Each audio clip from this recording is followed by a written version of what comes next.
Okay, a warm welcome to our audience. I've been given the all clear to start this session.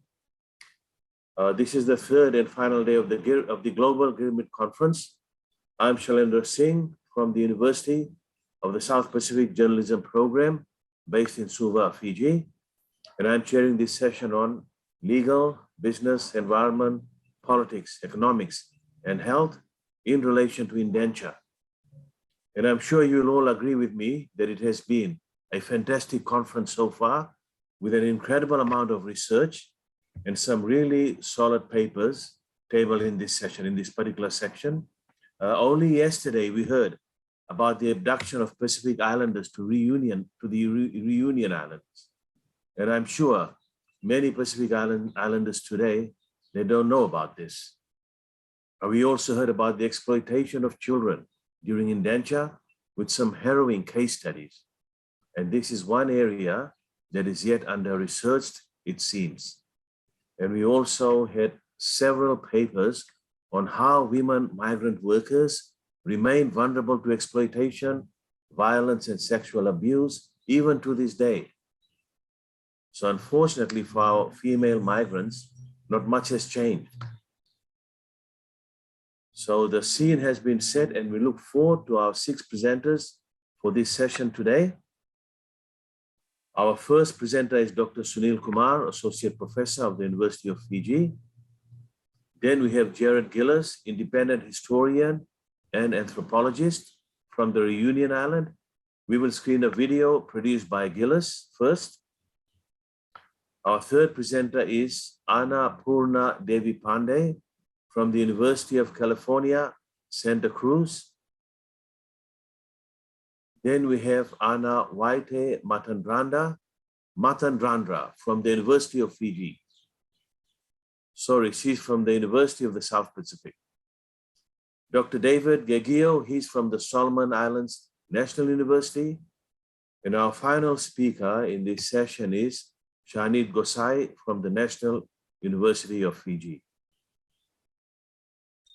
So we start proceedings. Yeah. Sharnit Gosai is presenting with me. He's trying to join in. Yeah, he will be part of my presentation. Okay, so Sunil, what we'll do first is have that video by Gerard Gilles. Allow you time, you and Sharnit time to prepare. Okay. Once we've seen the video, then you are up next. Okay, thank you. So I'll now ask the admin to please start screening the video.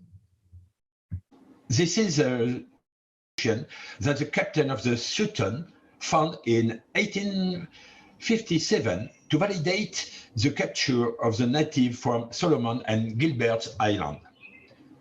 This act, made in front of a delegate of the French government, Mr. Dalmagne, allowed to act the recruitment of 63 men and women of this island to work in the sugarcane fields of Reunion Island, an island located more than 11,000 kilometers.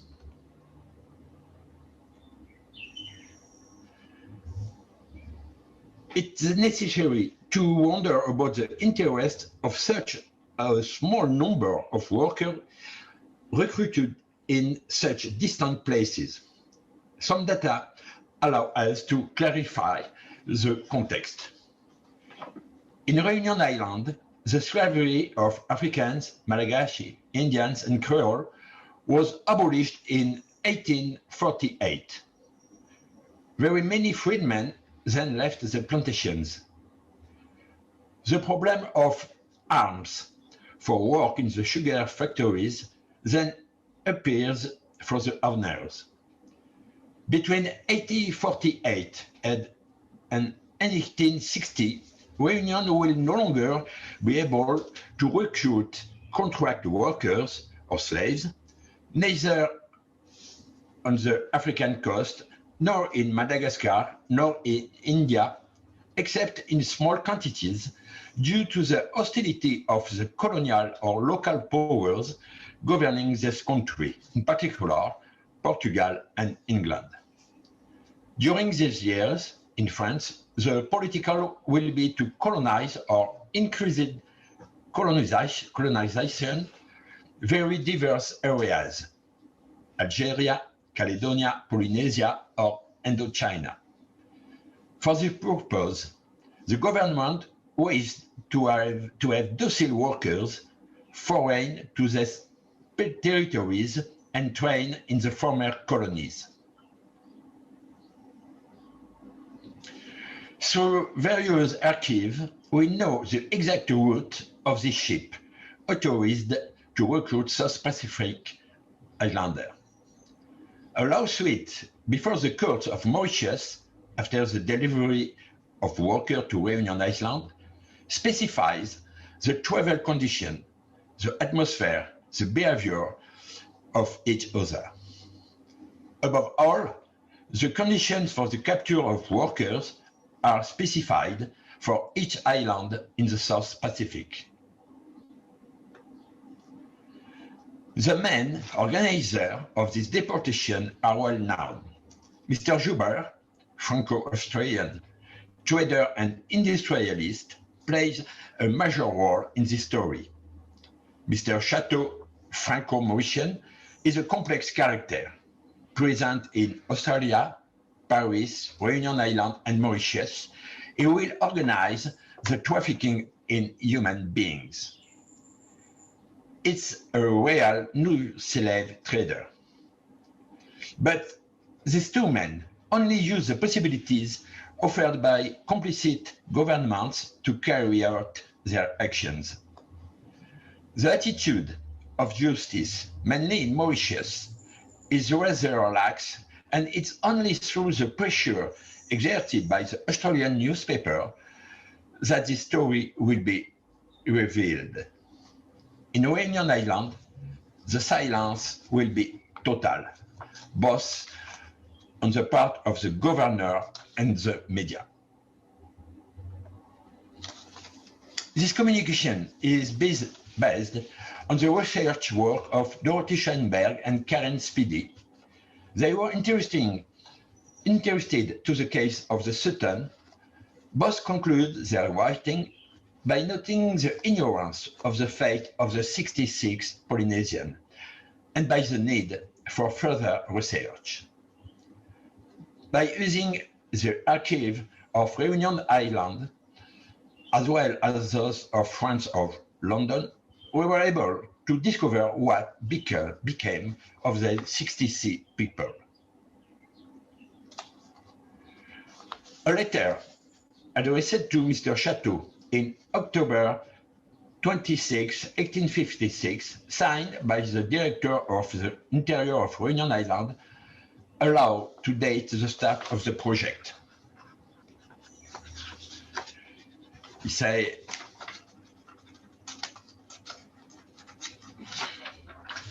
the administration authorized you to attend the introduction to reunion of workers recruited from the island of the Pacific Ocean.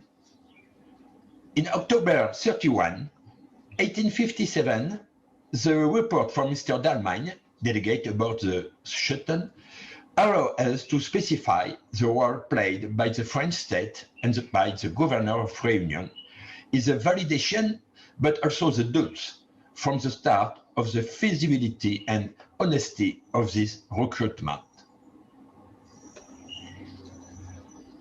According to Dorothy Schoenberg and London Archive, Mr. Meadow, one of the Westerners embarked in Byron as an interpreter, complained to the American consul at Mauritius and tried to institute proceedings against the Captain Wilson. In search of redress for his own grievance, Ferrier, another Westerner embarked in Byron, petitioned William Stevenson, the governor of Mauritius, on 8 December 1857, in the course of which he related the whole story of the Sutton voyage. In January 1858, Stevenson sent a letter enclosing the deposition to the governor of Reunion Island, asking for an explanation. The fundamental question was whether the Gilberts were British possession or not. The fundamental difference between a slave and an indentured worker lies in the existence of a real contract and in its acceptance. The slave is captured, deported definitively, without being asked for his opinion, is only a cattle for the traders. The indentured worker knowingly signed a contract of which he understands the term, duration, time, nature of work, place of work, etc. In the case of the South Pacific Islander, it is obvious that they understand only a few words of the interpreter, that they were led to believe that it was about 10 months' work in the neighboring Iceland for harvesting copra. They are totally unaware that they are going to live for a period of at least 5 years to work the sugarcane in an island 11,000 kilometers away. When they touch the captain's pen, it only makes sense for the captain and the French delegate. The political records show the fraudulent character of the captain action, Mr. Chateau project. Mr. Chateau's project involved the recruitment of 300 South Pacific Islanders on 2 occasions. However, there will only be 1 trip with only 66 workers. This made it possible that no South Pacific Islander died during this long journey. The food and water were planned for a much larger number. This project was not very serious and will end in a financial debacle. This action, truly a slave trade, ended with the death of the 66 islanders shortly after their arrival on Reunion Island. We must also remember the revolt about the Sultan of at least 2 people who were abandoned by the captain on an island several hundred kilometers from their place of capture. Finally, the presence on board the boat of a dozen captured women is very poorly informed and justified. It's a very long crossing, 11,000 kilometers, foremost of sea travel.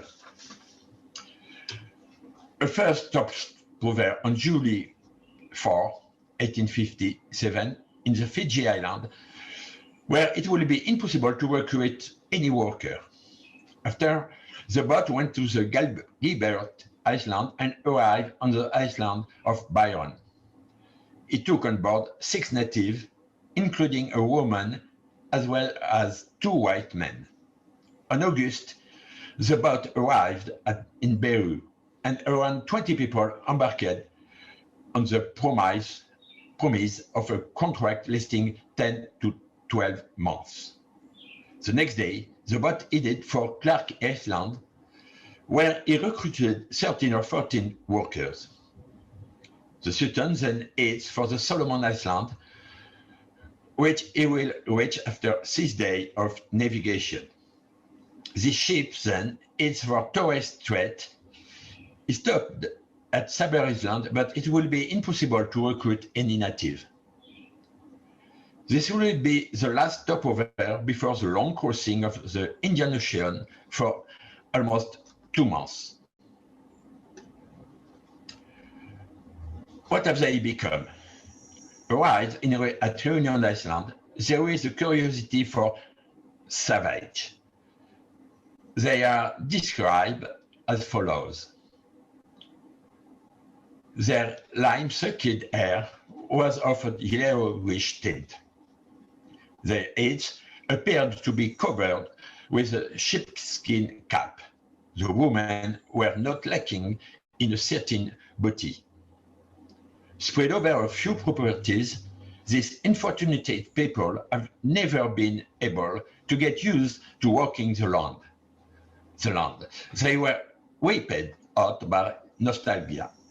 The last one died 2 years ago. The distribution of indentured workers will be done on 3 properties. 2 properties in the east of Réunion Island and 1 in Saint-Leu in the southwest. On this property, 10 South Pacific Islanders, then called Caledonian, will be in the presence of indentured workers of very different origins. 180 Indians, 79 Malagasy, 166 African, and 20 former free slaves. The working day was from 4 a.m. to 9 p.m. From working the copra to cutting the sugarcane, it is an anthropological shock. Of course, these workers will always live on Iceland, but the work, the food, the language, and the social organization will be very different.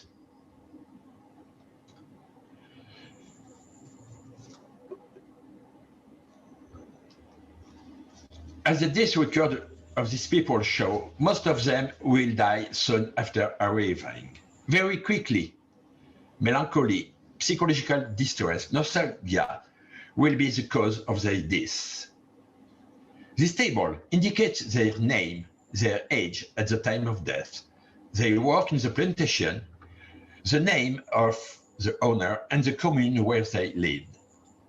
The last one died in 1882. We can notice that if most of them worked in the fields, the women are also servants. It should be noted that the surnames indicated are those written by the French employees as they were understood. In the statistic of Governor of Réunion Island, these people are said to be from the Gilberts and Solomon Island and classified with African, well distinguished from Indians. Here, we find a relevant distinction between indentured workers, Indian people, and those fraudulently captured and treated as slaves, African, Malagasy, Comorians, and South Pacific Islander. On November 1858, the French Minister of Algeria and the colonies ordered the governor of Réunion Island to stop the recruitment of Polynesian immigrants. There were too many political problems with England and also moral problems because this immigration looked too much like the slave trade. After the end of this immigration from the Pacific, the question of available arms will always remain important for colonial society. It will first consider the transfer of Kanak to Réunion Island to civilize them. Then it will be considered to deport the Indians already used to working in Réunion Island to go to work in Algeria. Then, after the South Pacific Islander deported to Réunion, the same process will take place in Peru. Human trafficking in the Pacific Ocean area will increase. If Réunion Island was a pioneer for this human trafficking, many others will continue this process. It seems obvious to us that from 1862, the deportation to Peru or the practice of blackbirding was equivalent practice to the detriment of the South Pacific Islander. Thank you for your attention.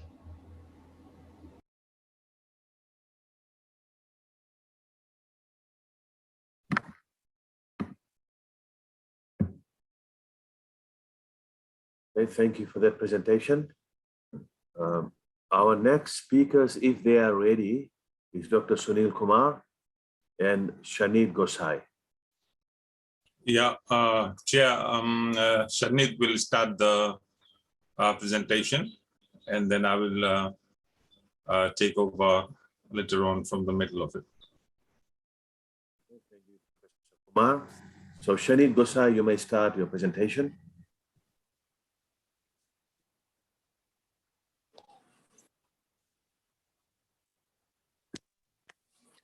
Thank you, sir. Just a sec. Thank you, Professor Kumar, and thank you for the thank you, Ranjit, for everything. Just a warm welcome, good morning to everybody. For those who are joining in from the globe, from around the world, to be part of this international conference, the Old and New Indenture. We are very honored and privileged to be part of this conference and present our script and our slides presentation for this conference. And we thank the organizers for this presentation from this organizing this wonderful conference for past 2 days that has been going on, and for this final day that has been conducted. Our research, the paper will present these factors influencing remittances to Fiji from former Indo-Fijians to the United States. And we will have presenters from me and Dr. Kumar. Unfortunately, our third presenter, Ms. Devi, is not able to join in from States. We'll take over her part as we go on. Thank you. Can we go to the next slide, sir? Okay. Just to give you an outline of the presenters, that is me, Mr. Gosai. I'm an assistant lecturer with the Fiji National University. I'll take over a bit of the introduction and give you the brief of stats that has been actually involved in migration, what is happening with migration, how has Indo-Fijians migrated to international around the world, and give you some of the numbers of overall migration numbers that has actually gone to the other countries, specifically from particular countries of post and pre-1987. Now, Ms. Ashna Davis' part was to talk about methodology and to bring her all personal experiences. As I said, we are unfortunate that she's not here, but I'll take over and give us some ideas, brief ideas, what we have already shared through the previous recordings about her methodology and her personal experiences, and share her that how have people's behavior is in terms of community levels, how people are able to indulge in providing support to people in Fiji, and why do they support people back home, especially when they have actually migrated in a period of time when they had been suffered the most. We have Professor Kumar. He's from University of Fiji. He'll take you brief of our guidelines on why we send remittances, the purpose of sending remittances, the economic situation of former Indo-Fijians of USA, and some concluding remarks to area where we can improve and areas of uncertainty. Okay. The outline is we'll discuss about introduction, introduce the topic, what is remittances, especially focusing on the Indo-Fijians that are residing in America. And now we'll talk about the pre and post 1987. Why did we have reasons that if they migrated before 1987, we have reasons why they migrated after 1987. Is there any correlated situations in their migration patterns, or were there any personal related patterns if they migrated? The methodology and remittances sent by Indo-Fijians. We'll look at the different methodologies. We'll look into the remittances, how much remittances, the average of remittances they send, the ways we have collected the data, what we have done, and we look into the economic status of former Indo-Fijians in USA, the living capability, and also the annual average income. And we have concluding remarks. Just to give you an introduction, migration is important. It is assumed that it's important to any economy, especially it gives you a cash income, and it always has a positive impact. Regardless of this impact on the long short run, it has impact on the long run as well. And in terms of contribution from remittances, it has supported our economy in various ways, especially when you look into poverty alleviation. Fiji has been one of the poor countries in Pacific. We have been 29% average poverty in 2019-20, and this has been relooked. And as we can see, remittances have supported Fiji with a lot of to support families in terms of satisfying the needs, in terms of helping them recover any shocks they have been going through. For example, if you have natural disasters, we have any natural disasters. If we have natural disasters that has actually impacted Fiji, so this type of cash flows remittances that are called personal remittances that has actually supported Fiji to alleviate and overcome this all sort of problems. Now we can see in terms of linking to formal banking, now we remittances have actually drawn a lot of cash towards the cash economy, in terms of people are handling cash, saving the cash, using the cash once they receive it, and now mostly the mode of transaction is through the money exchange operators. Now there are some positive impacts through this. Schooling, people are able to pay the school fees. Families that are actually living in Fiji and were supported by international countries such as United States of America in specific, and they're able to debts if they have any incurred. They're able to pay any loans, pay school fees. They're able to buy food for their family, and especially they can support the old dependent generation that are actually staying with them. Now, this is something common. The solution is separation of families. It is that, you know, when a particular family member, probably a mother and a father, they actually residing together, someone from the family, the head of the household, for example, migrates to a neighboring country to work in as a worker. Now this thing leaves our kids traumatized, the young children especially. The loneliness keeps them puts them into traumatization. When they are left with the grandparents to stay, the mother especially is working in abroad. Kids' attachment to parents are broken down. The link between the family connection and the factor of growing up, it becomes vulnerable to them, of growing up and knowing the parents' influence is not as same. Now something we know that neighboring countries such as Australia and New Zealand has been known as harmful to us, especially in terms of skill migration. Majority of the skill migration has actually skilled labor force from Fiji has actually migrated to Australia, New Zealand, United States of America, and other countries, and that has left Fiji with shortage of labor. And it's important that you know that, especially in social challenges, that bonding of family is important, and something like for parents that actually migrates, especially in communities, for father migrates to overseas to work for particular years, sends remittances for that years, but when he comes back, the attachment to the family and to his married life, to the kids, is not the same. Now, there's something that the country and economy needs to do to stop this drainage of labor migration. The data on this slide talks about Indo-Fijian migration from 1979 to 2018. So can we go to the previous slide, please? Yes. Thank you. Immigration of Indo-Fijians to 1978 to 2012. You can see that the numbers are quite high. It has actually migrated enormously. The data is from International Organization of Migration, 6 from various sources. 78 to 2012, you can see 102 Indo-Fijians, 122,000, more than 122,000 Indo-Fijians that actually migrated. From a total Fiji citizen migration, you can see 149,000 plus has migrated till 2012. And the next slide will definitely show you the number of migration that has actually happened in overall. But since 1978 to 2012, the overall citizen migration is 149,000 plus. The Indo-Fijian migration is 122,000 plus. You can see the Indo-Fijian migration is quite high compared to the total migration numbers from total citizens. In 1987 to 1999, you can know that there was the first political turmoil in Fiji that has actually was a devastating one. 57,159 Indo-Fijians has migrated globally. That was the largest number from 1978 to 2012. As you can see, from the average from 78 to 899, 40,000 plus Indo-Fijians has actually migrated at a larger period from that particular years. You can see the percentage of Indo-Fijian migrants in till 2012 is 81.6%, which is relatively high.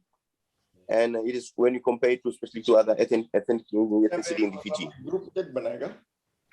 Sharnit, there's too much noise coming. Sharnit, there's too much noise coming from your side. Please. Yeah, go ahead. Apologies for that, sir. Okay. policies for that. Okay, for especially with the stocks of migration, the graph that is on the next slide. The graph looks into the migrants to the US since 1990s. Since 87, it would be estimated that around 55 to 60,000 people has actually migrated internationally. But since the data shows since 1990, the 50,000 plus people has migrated to United States of America. Now the top migrants ranked Australia and New Zealand. Then it is the third is United States. From the bottom to the up, the listing are as Australia, New Zealand, America, Canada, and United Kingdom. Those are the 5 that holds the largest migration since 1990s till 2019. And the rest are in the Pacific and around the corners of other areas. And the next slide looks into the volume of remittances. You can see the volume of remittances is where we have received the remittances from around the world from 2015 to 2019. Remittances inflows millions of USD has been averagely around about 250 million USD. The outflows, yes, we have been consistent with outflows as well. We have been sending remittances to abroad, not just receiving them. We can see the average of around 9 million above. We have sent remittances to internationally 2015 to 2019. However, the segregated data is not available, especially in terms of knowing which country we have been sending remittances to. The third line of the section shows you the net flows. Net flows is the difference between the inflows and the outflows. The net OAD, official development assistance, you can see average of 100 million that has been granted to Fiji in terms of development and assistance has been above from 100 USD above till 15 and 19. The next slide is the remittances trends. It's the same pattern we have been drawing from the graph to show you the trend. And you can see a lot of people actually invest remittances and financial flows in terms of personal remittances that are coming through money operators, and which is the common terms of receiving money in Fiji has supported family in terms of savings, consumption, building houses, building building churches, and any other praying houses that have been supported with families internationally. They have given money to support their family debts that have been left behind, pay school fees that students are unable to attend school, so their families that support them from overseas. It is, as I said, regardless of the positive contribution, families are working abroad that has migrated, faced a shortage of labor. Skill migration has been hard. Fiji people have moved abroad to work, and Fiji has been creating a lot of shortages in specific areas of skill migration. And however, Fiji has gained in terms of cash economy. The methodology, we look into the methodology. The primary data survey was from the USA. We use Microsoft Forms to conduct a survey. We send this to all the people and respondents. We had 222 respondents from the survey, 441 of them which were Indo-Fijians that participated in the survey. Respondents were from migration years from early 1960s to 2020s. The survey was conducted in community in state of California, in USA, and different communities that participated. There was some self-selection biasness. However, we are sure that there was no such problems in this situation, and we could be looking into bigger picture of a survey than this issues to be eliminated. People were supportive. They provided information. They were really happy to be part of this survey in terms of providing information that how they have been sending remittances to family, the attachment they have been having with the family in Fiji as well. Especially looking at the experiences side, they were remitting to the blood-related families. They have families. They have blood-related families in Fiji. Some migrated. The whole family, they have blood connection. They have migrated. However, they continue sending remittances to Fiji, especially to those that are actually long distance or friends or any other family or friend. They have been going for so many years before living in Fiji. They have been helping them with a small proportion of income. They have been earning and sending back to the people to support them. And in terms of cultural practices, the values are same as before. And people in cultural communities, they still do fundraising or support the cultural activities and development in Fiji. And they are very happy that they have this family attachment and support that actually been, they started from the norms, they started from Fiji, has been still continued and practiced in the United States. The data collection experience was quite fascinating. especially to know the people's experiences in terms of sending remittances, the annual average of income, average of remittances they send to Fiji, and the particular years they have migrated, the opinions they share about Fiji, would they be investing back in Fiji in terms of sending remittances and for the future investments. All right, I'll give the floor to Dr. Kumar, Professor Kumar, to start his explanation. He has ideas of showing the Fiji remittances that have been sent in Fiji. We'll talk about from the area and with his expertise. Thank you. Sir. Okay, thank you, Sharnit, for the details you have given. I will go over the data that we have collected. It's a brief sort of analysis. We have not done any cross steps or things to figure out any relationships, which we will do later on. But here we are just going to show you some very basic data analysis. These were the questions that we had placed in the questionnaire. It reads, do you have any blood relatives and families residing in Fiji? Around 70% said yes and 30% said no, which means that sort of 30% of the people out there would not have any relatives back home in Fiji. But what we are going to do is to try to link up and see what percentage of people continue to send money, which means that they would probably be sending money to their extended families, or they might actually be providing, kind of, social through their social commitment. Do you send remittances? You can see here, it's 82% of the interviews said yes, and only about 18% said no. This itself shows that there are people, about 10 to 15% of people, who would actually be just sending money because they have social commitment. Then we asked how much money was being sent. You can see there's some substantial amount of money that's about 4,000 US or more. 20% of the people said, nearly 20% said they were sending that amount of money, and in Fiji dollars that would be about 9,000. So that's huge amount. That's annual amount. More than 3,000, 30%. More than 2,000, that's about 60%. And so on. You can see only about 25% don't send anything. So I am not sure how it matches with this. Okay, but substantial amount of money is being sent, which actually would be showing in the Reserve Bank's data. Okay, that has been shown before. Would you invest in Fiji in future? About 50% said yes, and 50% said no. Now, how it reflects on the conditions we have in Fiji, I'm not sure. We are going to do further analysis to figure that out. But it doesn't, I think it doesn't speak well. But still 50% is a huge proportion of people wanting to invest back in Fiji.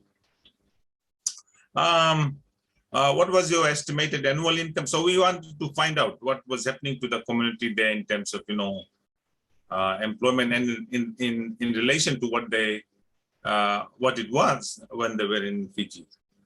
All right. So the question is, what was your estimated annual income in Fiji before you migrated to US? More than 20%, only 23. More than 20,000. That's Fijian. That would be about 10,000 US, 23%. More than 10,000, which is like asking more than Fijian US 5,000, 66%, which shows that the people who migrated were not on the upper strata or were not really earning a lot.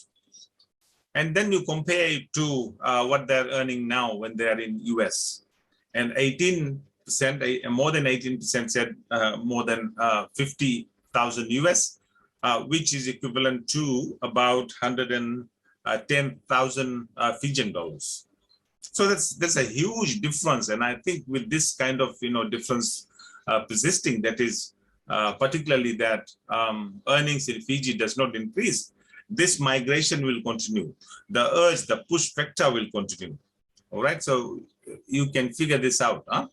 44% earn more than 40,000 US. That's huge amount of money in comparison to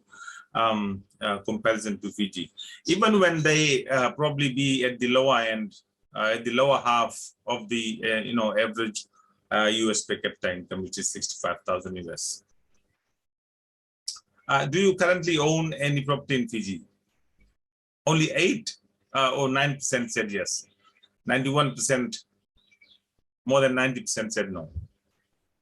So again, that's showing something, which means without that property linkage, people are sending money, huge percentage, which according to our estimate said more than 75% are sending money to extended families or through social commitments or to their blood relations.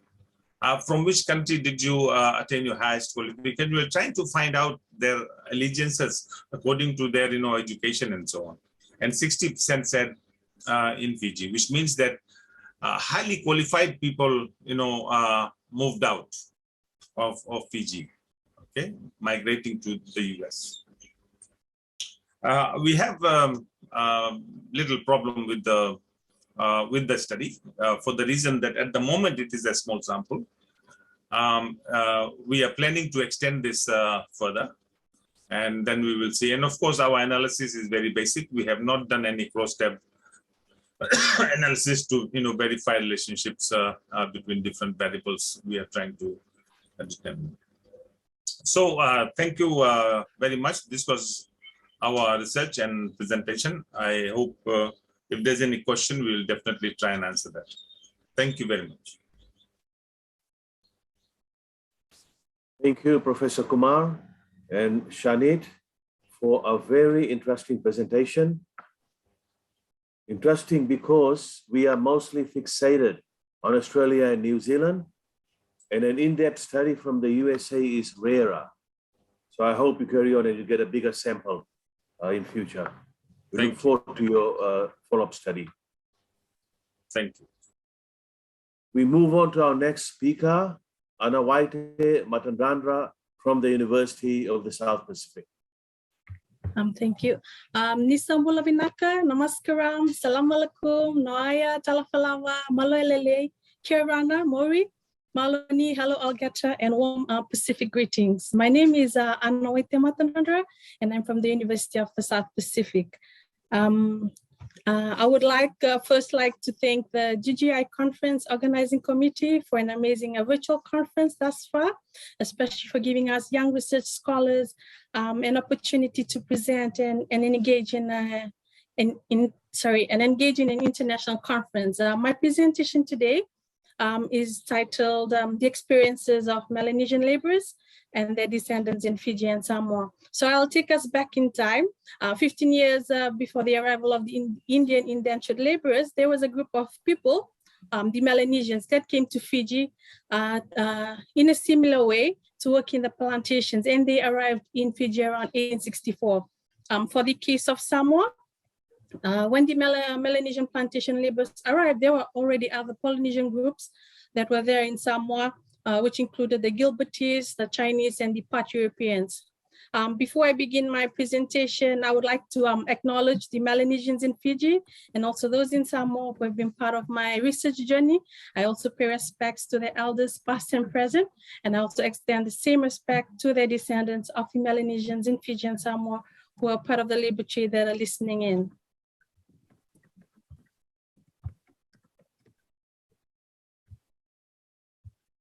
So my presentation today is a comparative historical study of the experiences of Melanesian laborers and their descendants in Fiji and Samoa between 1864 to 1911 for Melanesians in Fiji and 1870 and 1940 for those in Samoa. And their communities today, they are descended from the Melanesian laborers who worked on the colonial plantations in the Pacific Islands between the 19th to the early 20th century.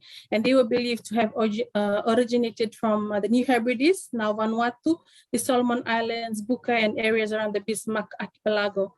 My presentation today looks at the aspect of the history of the labor trade and the growth of plantations in Fiji and Samoa.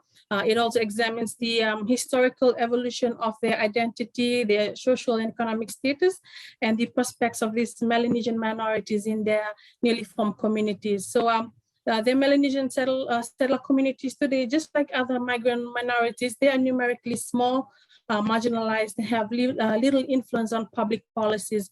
And just like the Indian laborers, the Melanesian laborers, they were also part of a broader pattern of exploitation of migrant labor for plantations in Fiji and Samoa. And they also contributed and were the lifeblood of these two colonial economies. The Melanesian laborers who worked on the colonial plantations in Fiji, they were referred to under different labels over time. For Europeans, those that have orchestrated the trade in the 19th century, they referred to almost all the Pacific Islanders as Polynesians.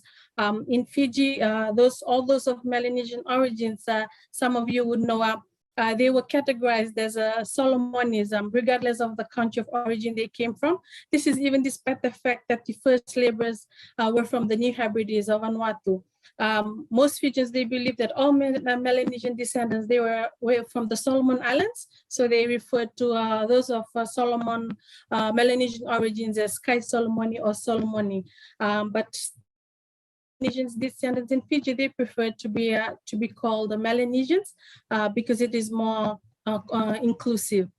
For Samoa, they were called the Kanaka, which translates to the Samoan word tangata, which means people or human being. And this was widely used by colonial settlers to refer to the Melanesians. Among the indigenous Samoans, they were referred to as the Otamauli, which translated to black boys. And there is some debate about whether the use of this term has a negative connotation because uli could mean both black and dirty. But for the descendants of these Melanesian laborers who stayed on and married Samoans, they preferred to be called the Aus Solomona, which specifically refers to Melanesians of Solomon or Melanesian descent living in Samoa. Andurukuva, Chala, Lele Tapu, Levilaka, Winston Halapu, and Eseta Mateviti Tulavu are a few Pacific scholars that have links to Melanesian descendants in Fiji, and they have given detailed descriptions of the experiences of indenture and their process of assimilation into the communities they live in. Some more scholars such as Malama Melaisia, Ashna Teliki, and Anita Latainisila, they have also written historical accounts of Melanesians in Samoa, migrant Melanesian women, Titene Uli, and also the experiences they encountered. So basically, the studies around the 1980s, mid-1980s, it focused mostly on the plantation experiences of Pacific laborers and the challenges of the historical conditions. But there is no recent account of their contemporary lives of these Melanesian communities within Samoa and Fiji. So my research, it used the phenomenological qualitative methodology, which I used to interview Melanesian descendants in these communities, allowing them to share their lived experiences. So this, it formed the foundation of my research study, which was supplemented by archival research, which shed light on their backgrounds, their life experiences, and the current issues concerning their descendants. So here is an image of Melanesian settlements in Fiji. Today there are about 44 Melanesian settlements spread across Fiji. There are 22 communities in the Central Division, 6 in the Western Division, 6 in the Eastern Division, and about 10 in the Northern Division. In Samoa, sorry, this is just a rough map. In Samoa, there are only 5 Melanesian communities on Upolu in Samoa, and they are Songi, which is located at the heart of Apia. We have Vaitele Uta, Falelauniu, and Aele and also Mulifanua, which is it's not shown in the map, but it's located closer to the Faleolo airport. And in each of this locality, the oral histories of the establishment of these Melanesian communities, their genealogies, as well as their life stories were collected and analyzed. So just a brief summary of my findings. My research has an important focus on an important comparison of the historical experiences of Melanesian laborers in Fiji and Samoa and the different trajectories their descendants had followed. It has been found that contemporary challenges are experienced in both communities in Fiji and Samoa, but they may also vary in distinct ways. For Melanesians in Fiji and in Samoa today, their challenges or their experiences or the insecurities was explored by trying to understand how they are socially and politically represented, the access to land as housing, health, transportation, education, the employment opportunities, and all the other training opportunities as well. Basically, for the Melanesian descendants have been integrated into the wider community in Fiji and Samoa through intermarriages with indigenous community, they still consider themselves marginalized. This is perhaps because of their labor trade experiences and their progressive displacement over time. So there's a sense of inferiority which has been and has become an accepted part of the Melanesian descendant life in both countries. This has been a major problem for both groups, especially in the settlements they live in. Their living conditions, it differs greatly depending on where they live and how they found employment and education. The Christian church has also played a significant role in the development of both these communities, and it also continues to remain an important part of their cultural identities. So while both communities have experienced similar displacement and exploitation, many remain a minority in their respective countries, and their descendants have adapted to the political and social structures of Fiji and Samoa in different ways. One key point of difference that I picked up between the two Melanesian communities in Fiji and Samoa was can be explained through the relationship between their host kinship system. Although those of Melanesian ancestry may share similar cultural similarities because they have lived alongside the Itoke in Fiji for long periods, they may not be constitutionally recognized in some way that the Itoke or the indigenous communities are in terms of access to land, education, and commercial opportunities. For Samoa, different traditional kinship structures are present in Samoa. Melanesian descendants, they are able to integrate more effectively into the Samoan society where they've gained access to land. Some have become matais or chiefs, and they are not assimilated as the Melanesian descendants in Fiji, perhaps due to the strict patrilineal kinship structure in Fiji. So in conclusion, my paper, the presentation basically focused on the legacy of the labor trade in Fiji and Samoa by exploring their stories, their life stories, and how they were part of this emerging urban Melanesian Fijian, Melanesian Samoan settlements. It also documents the phenomena of the labor trade migration in Fiji and Samoa, and explore their historical development of their identity formation in these new localities, and also their social and economic status and prospects of these descendants of Melanesian minority.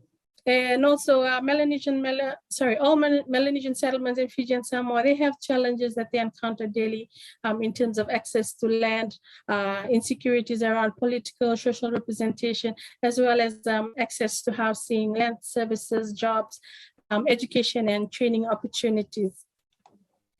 And finally, the indigenous people and the other minority groups of Fiji and Samoa, they have little opportunity to engage socially, economically, or politically, perhaps because of the colonial histories of separate development of their people. There are stereotypes and prejudices that have evolved, which has resulted in socioeconomic inequalities, the generations of Melanesian descendants, they believe that their aspirations for reform and a better future are rendered fertile without targeted government policies. So they hope that they will be legally recognized and have equal political representations as other ethnic groups in their different constituencies and parliaments. And they also hope, their descendants hope to be given better education opportunities to further studies, allowing them to break free from this destructive cycle of poverty that they sometimes find themselves in. And it is their plea that the government of Fiji and Samoa will investigate the plight of these displaced and impoverished landless minority Melanesians by establishing programs or platforms that would provide alternatives for their livelihoods and provide them with good quality, affordable housing, especially for those in the urban areas. And they hope that these affirmative action initiatives will directly promote and accommodate their need to alleviate poverty and also improve their living conditions in the communities that they live in. And they also hope that the government in Fiji and Samoa would review the management and administration of the District Village Advisory Council, as well as its role, its functions, and to ensure that they are focused on the welfare of the non-Indigenous communities or the minorities and the development of their settlements. So thank you again for being part of my presentation. I look forward to your comments and feedback. Vinaka.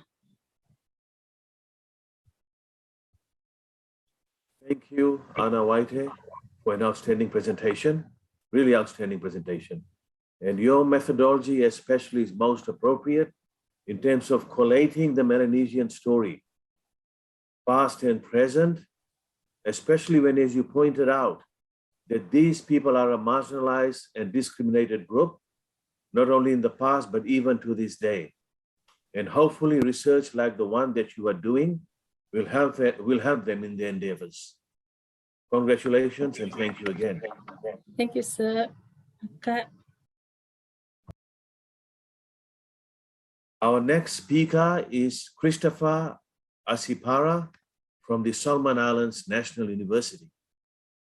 My paper is on the challenges and struggles of H-4 visa holders in the United States. It's an ethnographic study. And I'm going to focus on especially the women who come as dependents, known as H-4 visa holders, of the H-1 visa holder, that the skilled workers. So just to give you an introduction, the Western world was created from the contributions made by the non-Western people from Asia, Africa, and Latin America. Now, when the Western world has a level of peace and prosperity, all of a sudden, the non-Western people are seen as a threat.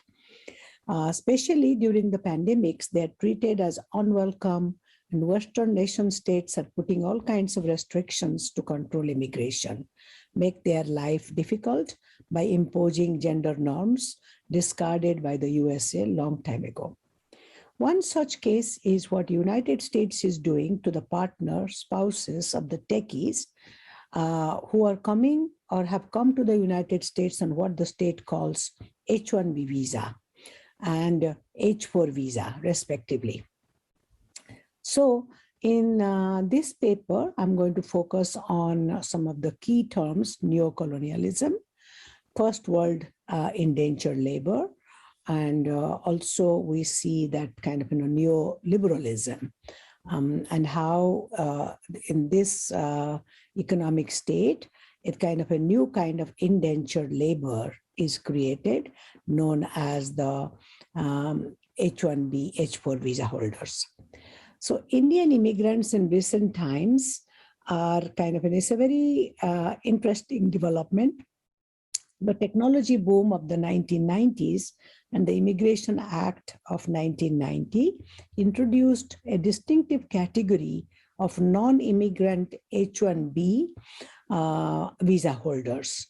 And they were the kind of, that they are the skilled high-tech workers, mainly the computer programmers and computer engineers, to come and work in the United States. And from 2001 to 2015, the workers from India received the largest share of this H-1B visa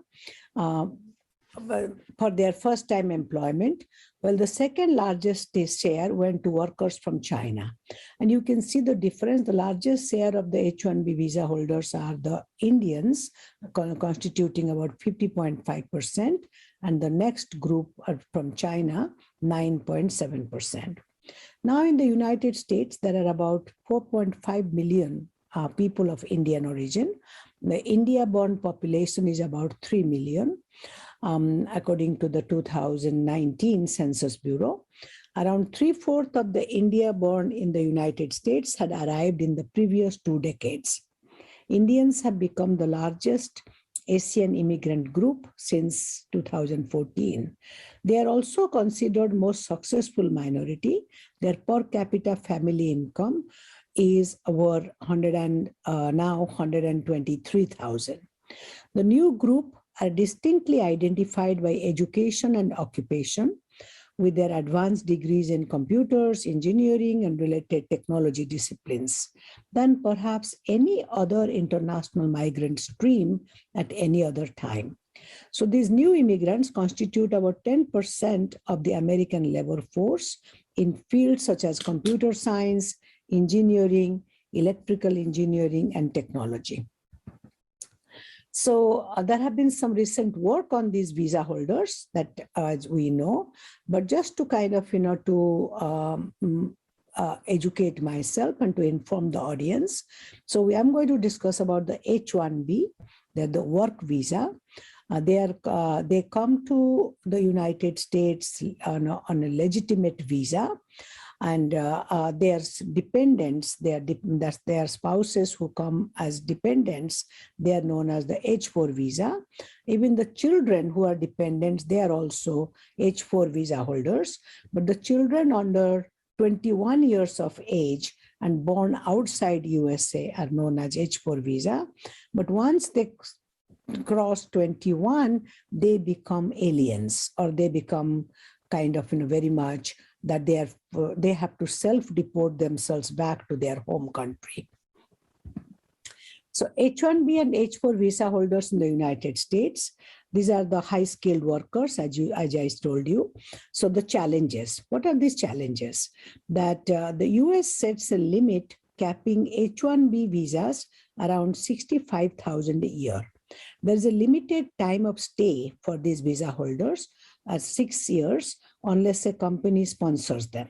Since their stay is tied to a company, they are treated like indentured laborers, in the sense that they know, the visa holders know that if the company does not sponsor them, they would lose their visa. As a result, they are willing to work long hours, they're willing to work for less money, and also that they're willing to put up with all sorts of discriminations, discrepancy, because they know that their life, their livelihood is based on the sponsorship of the company. So there is a huge backlog of green cards, in the sense that after a certain point when the company needs them, the company sponsors them for green card, that is permanent residence. And but there has been a huge backlog, because I'm just going to explain that even though they apply for green card, there is a kind of a country limit for being granted green card. No one country can be allotted more than 7% of the total work visas for green card. India, the largest supplier of these workers, suffer the most. So you can see 50.5% of the H-1B visa, but when they apply for the green card, only 7% of each country, and India is not an exception. So there has been a huge backlog for them to become permanent residents here in the United States. So I am here in this paper, I'm asking 3 questions. How Indian transnational high-skilled migrants, especially women, are affected by the visa policies of United States? How are they adjusting to the new sociocultural environment, what kind of agency do they have under the circumstances as they've been kind of treated as non-citizens in the United States. So the previous studies emphasize that gender-neutral USA visa policies govern more than just mobility of the transnational subject, especially women. Visa policies deeply affect the sense of self and reconfigure identities for visa holders. And the visas shape family structures and familial relationships for high-tech workers by reinforcing a patriarchal family form with the man as the breadwinner and the woman as the homemaker. The private sector labor market benefits at the cost of the well-being of the migrant families. And now, during the pandemic, there has been a ban on H-1B visa. Families have been separated. H-4 EAD holders are in perpetual fear that they would lose their work status. I'll explain the H-4 EAD. So who are these H-4 visa holders? They are the spouses, that they're kind of the H-4 visa holder spouses. According to available research, that these are mostly the H-4 visa holders are women.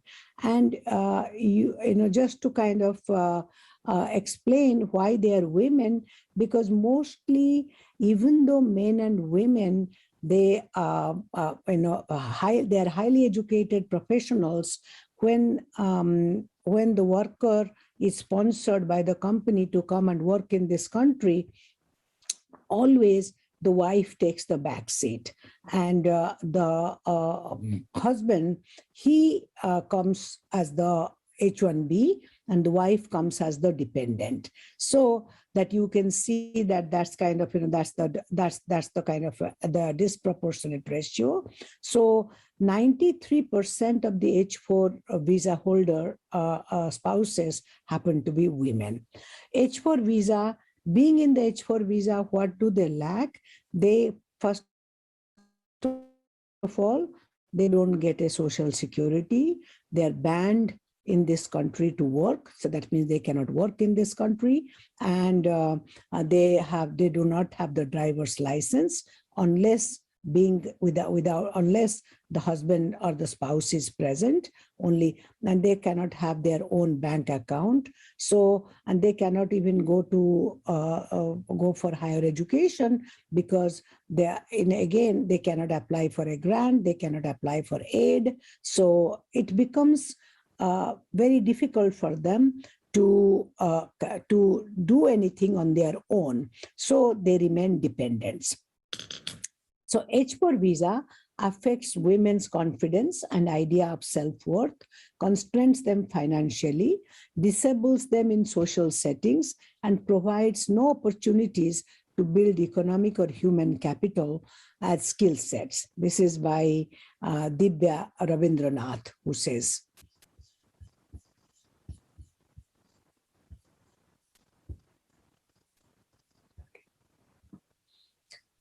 So, and recently, only in 2015, a new status was introduced for these H-4 workers, or H-4 visa holders. They are not workers, and this is called EAD, Employment Authorization Document. And this happened only during President Obama's administration, that introduced an executive order allowing employment authorization for certain H-4 dependent spouses of H-1B non-immigrant visa holders who have already filed for permanent residency. So you can see only a certain group of H-4 visa holders could apply to work, only if their husband's papers or their spouse's papers have been processed for permanent residency. H-4 visa holders without permanent residency approval remain stranded. Since then, more than 100,000 dependent spouses have acquired work authorization, with 93% of them being women. The Trump administration announced its intent to implement the Buy American and Hire American executive order. So there is a fear that these H-4 visa holders will lose their employment authorization. By the way, with the President Biden's administration, that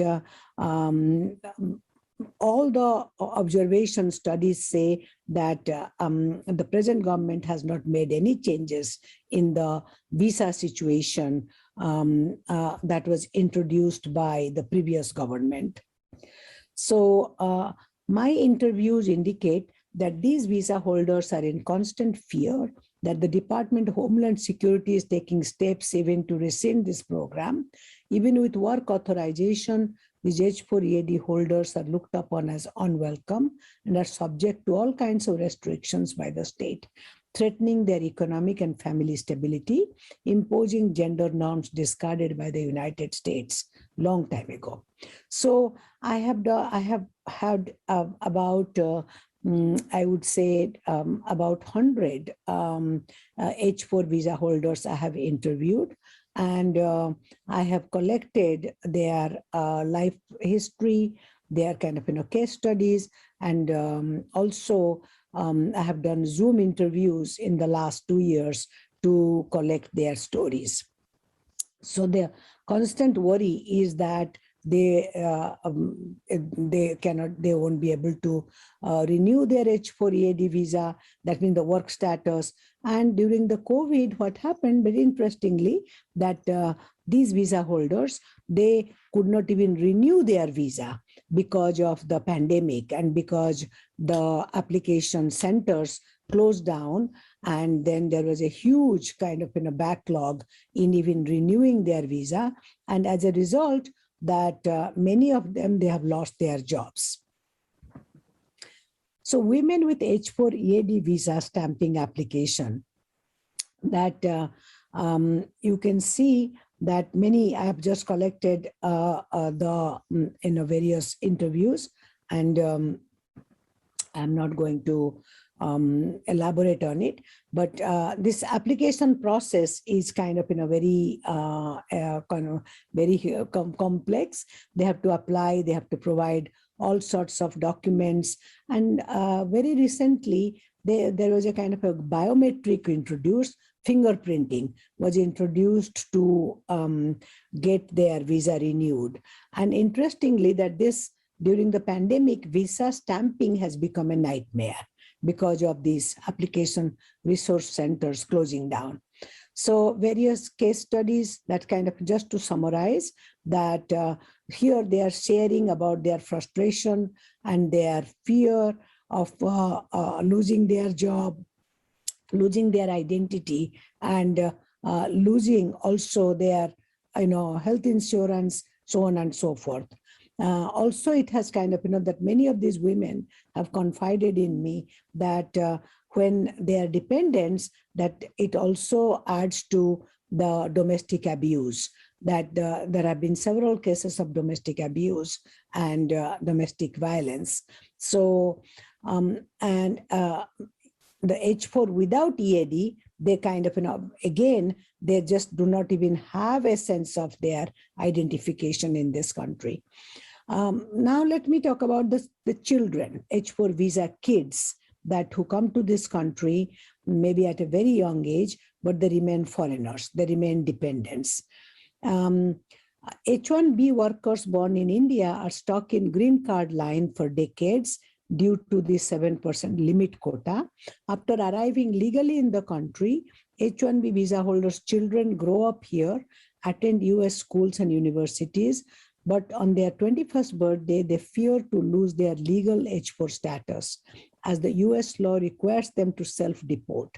If they cannot find another temporary legal status, or in case their parents are not issued green card, and they fear that at age 21, they may get separated from family forever. So they're called the legal illegals. They're called also the dreamers. Interestingly, that they are also called the aging out children. That means at the age of 21, they age out and they become foreigners in the country that they grew up, the only country that they know in their whole life. So there are some case studies. You can see that when looking for college courses, I realized that the doors of medical education are completely shut for me because I'm on an H4 dependent visa, because they cannot get any financial aid, they cannot, and even applying, there is always, they are put into a different track altogether. So they may not have much chance as international students to get into these coveted programs.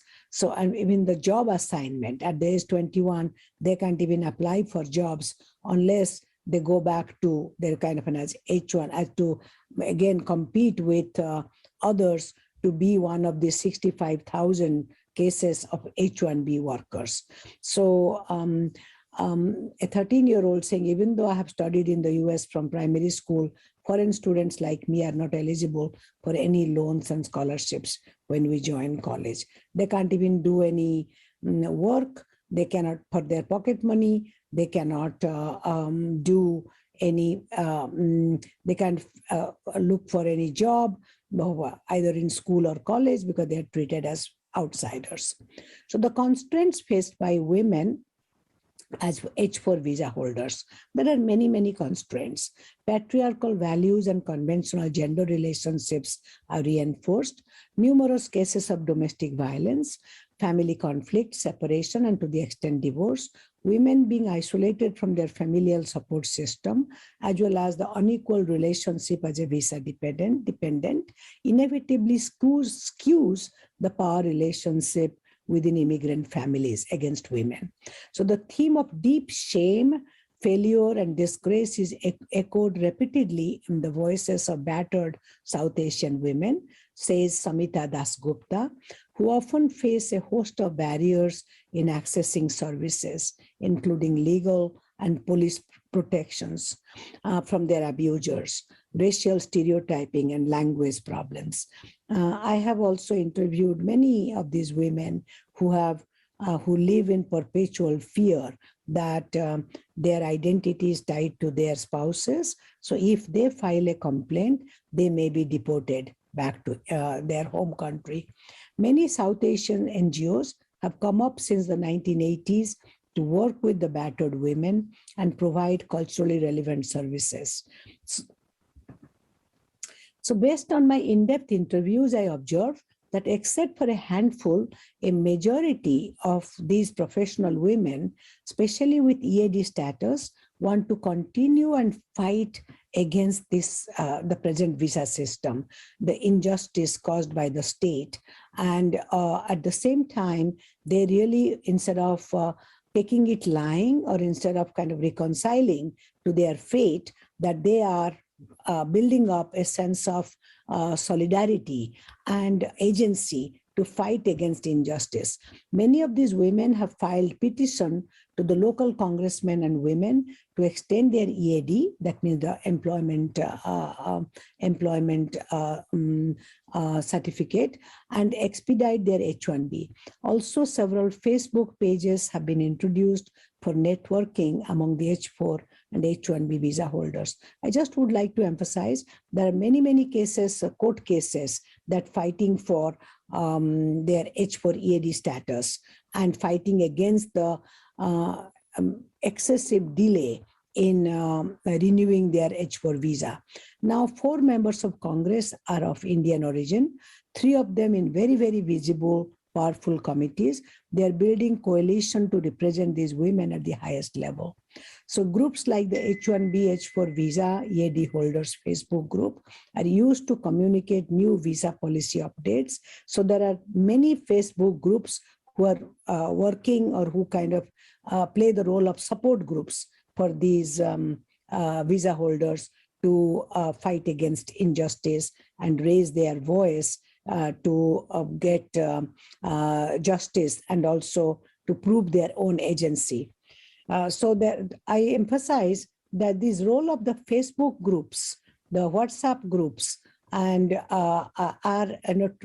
they work as tremendous support, because I find, and I've interviewed many of these Facebook organizers and WhatsApp organizers, how they have been really kind of, creating a sense of a movement to fight against this sort of kind of, a double discrimination going on for H4 and H4EAD. So my study concludes that development of new patriarchy to control and subjugate highly educated professional immigrant women by restricting their economic freedom. This is what Foucault had in mind when he introduced governmentality. Imposing normative gender role. The irony is that these transnational women left India and they are highly educated professional women. They were working women, and now they are forced into a new kind of patriarchy, building coalition with the political leaders of Indian origin who are visible in order to articulate the grievances they have against the state.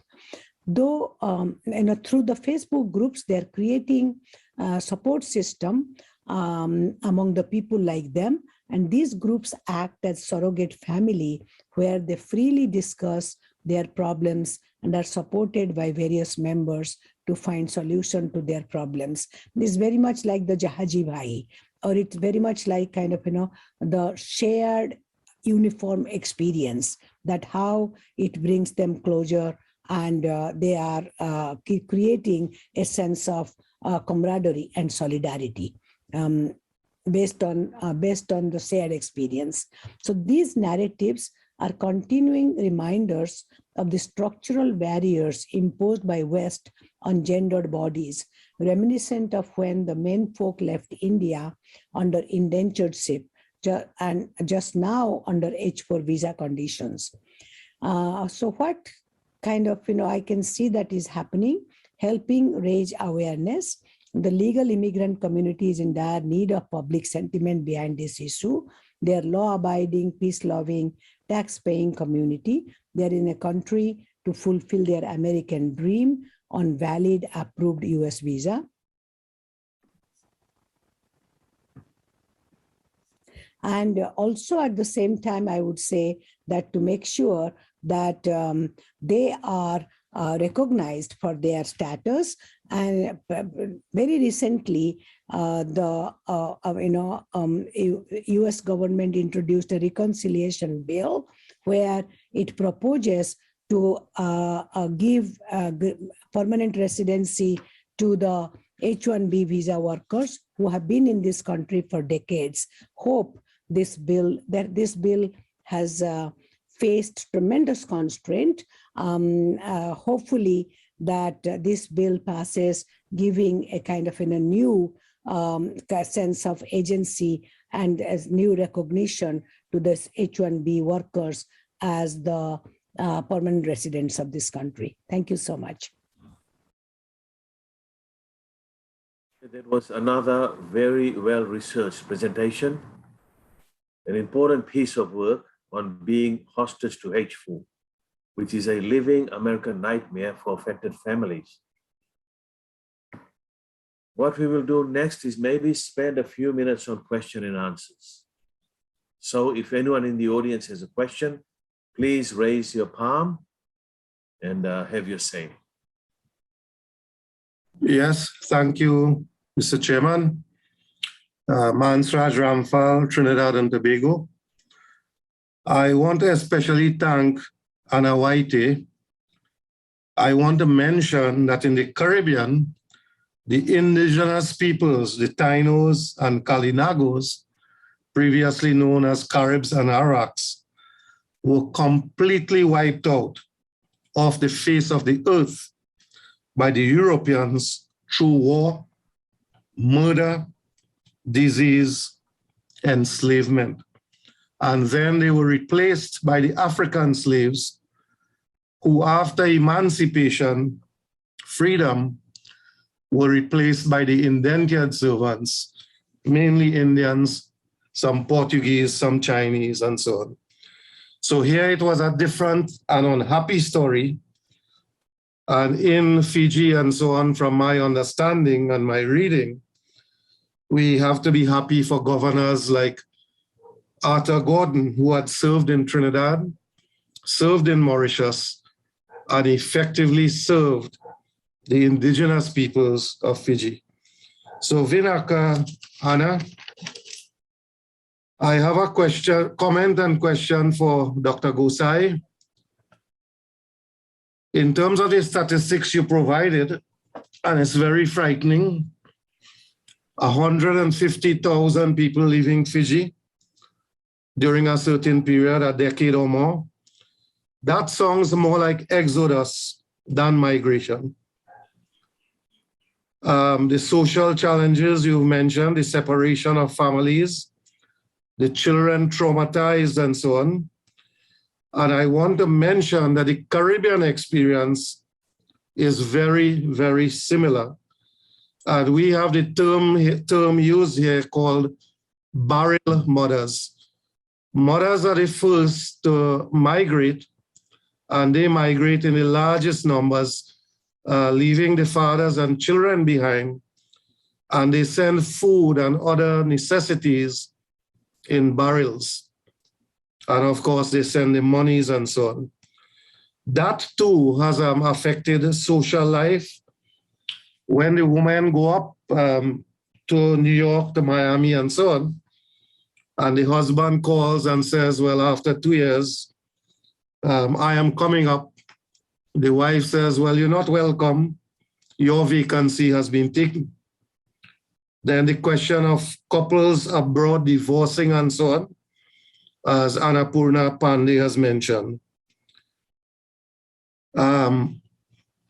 Before I move on to my question, you mentioned as well that some migrants to the US send something like $4,000 US dollars, $4,000 US dollars annually from the US to Fiji, but they may have an income of say $10,000 to $15,000. So those in the US are making a very high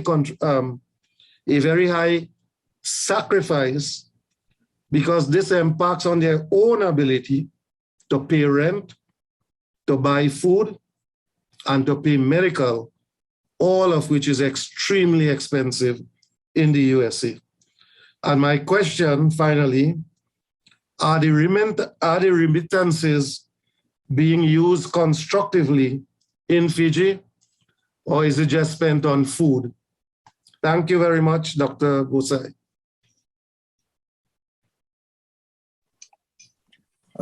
Thank you, sir. Thank you, Sir Manraj, for the kind question and for a kind gesture and your suggestions and comments for the paper we have presented.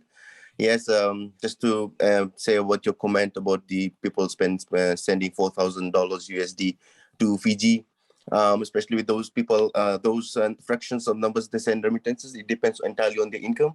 There are few people that have been earning more and more, and they'll be sending a large amount to Fiji, and people who are actually unsettled with a little bit of income that has been spending on their medical, their education, the housing, they either send very small amount or they do not send anything to Fiji. So, okay, going back to your question about the remittances being utilized in Fiji, every year the stats, since we know that the data about from which source of country remittances sent to Fiji is very hard to gather. However, we know that we have general figure that how much money has been received in Fiji in terms of a fraction of from personal transfers. However, we cannot effectively say that how have the people utilized this money on specific areas. It entirely depends on their intentions, the person who receives the money. For example, if I receive the money from someone in overseas, if my intention is to consume, I would consume. If the person sending me remittance dictates and says this money specifically to pay the bills or debts, then I would oblige the persons who are sending me the money, and I would effectively use that money to pay my debts or bills that I've been actually been engaged and stuck with. So it has to be upon my intentions to use where I need to use these remittances for. And there are, in fact, remittances that are actually being used as consumption who actually need in terms of buying basic food items and other things for their families. Thank you. I hope I have answered your question, Mr. Manraj. Yeah. In Trinidad, many mothers go to the US and send back barrels of food and so on, and clothing and whatnot. and monies. And what we find, this is very clear evidence in the schools and so on, is that the children spend monies on, gold teeth. You put gold teeth in your mouth, which is very expensive. IT devices, expensive clothes, expensive shoes, and they misuse the money. That is the children and so on. So that is our experiences here. And the experience of the migrants now to the US sending back sizable proportions of their monies back to Fiji reminds us of the days of indentureship when the Indians here in Trinidad and the Caribbean ate kohorabat, that is rice and pumpkin, in order to save monies and to send it back to India to their families. Of course, they were extremely poor, and many of them suffered from malnutrition and so on. And in the case of Guyana, yesterday I spoke on Chief Justice Beaumont, and he discovered one man who ate one banana a day, right? In other words, he was saving his money to return to India. Of course, he died within a few months, eating one banana a day. Thank you very much, Dr. Gosai. Thank you, sir. Thank you. I would probably want to contribute to this one. Mansrajji, thank you very much for your observation and also sharing the experiences of Indo-Guyanese, those who migrate to US and those who are left behind. You have rightly said that there's an exodus. You can observe the exodus. 1987, the population proportion of Indo-Fijians was about 51%. Today it is around 32%. While the proportion of population is not a big issue, but certainly there are tragedies within that that requires some degree of attention. You have mentioned about spouses breaking up, wife moves ahead, and then in the hope of finding better life for the whole family, but the family breaks eventually out of circumstances. In the case of Fiji, my observation is that men who are left behind in the rural areas are not able to find spouses to marry. That is one observation I made, because there's this tendency within the families to send out their girls to migrate, or they would be looking for bridegrooms abroad, which means that by proportion the girls available for marriage would be far less than the men that are available, and particularly so the rural men who often get into farming or are doing minor jobs would not be able to find a spouse. So this is a serious problem, and I remember I mentioned it too in a meeting where one Australian lady was present who was leading the team, and when I mentioned, and she quickly jumped out to say, what's your problem? And I'm trying to record this. I want to put it on record. And I said, because the Australian and New Zealand policies are not right. I think this policy needs to be addressed. First of all, you are taking away our skilled people in the name of doing favor to the people in Fiji. And then there are issues that are arising. And people like her, and I know there are many others in the system, who would not even want to listen to the problem. So I'm not too sure what sort of thrust is out there for the Guyanese Indians to do research on this. But surely we would need some kind of constructive policies to address the problem. Thank you very much. Thank you, sir. Thank you, Mantraj, for your very insightful comments. Are there any other questions?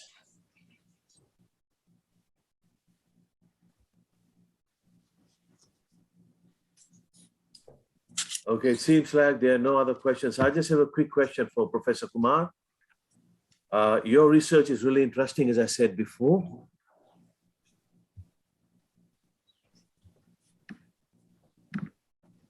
Okay, so Professor Kumar, as I was saying, that your research is really interesting because it's from the US, and we rarely get studies from the US about the Fijian diaspora. I notice your sample includes Indo-Fijians only, when there is a fairly substantial indigenous Fijian diaspora in the US as well. My question is, why were the indigenous Fijian diaspora left out? I'm sure you have a good reason. And are there any plans to include this group in your study in future?